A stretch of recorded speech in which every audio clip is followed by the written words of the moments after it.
Praise the lord.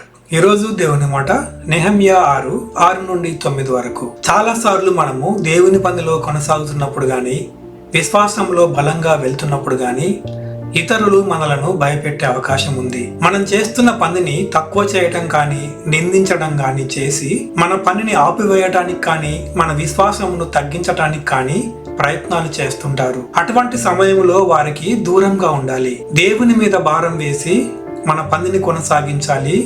విశ్వాసమును మరింతగా చూపించాలి. మనకు సేవను ఇచ్చింది దేవుడు మాత్రమే, అలాగే విశ్వాసమును ఇచ్చింది కూడా ఆయనే. ఈ వాక్య భాగంలో ఇశ్రాయేలు పట్టణంను బాగు చేస్తున్న నెహెమ్యాను అన్యులు తిరుగుబాటుదారునిగా నిందిస్తూ రాజుకు ఫిర్యాదు చేస్తామని భయపెట్టి పలుమార్లు చర్చలకు పిలిచినప్పుడు నెహెమ్యా వారిని లెక్క చేయకుండా దేవుని మీద ఆధారపడి తాను చేస్తున్న పనిని కొనసాగించాడు. ఆ విధంగా దేవుడు ఇచ్చిన పనిని పూర్తి చేశాడు. కాబట్టి నిందలకు లొంగిపోకుండా విశ్వాసంతో కొనసాగండి.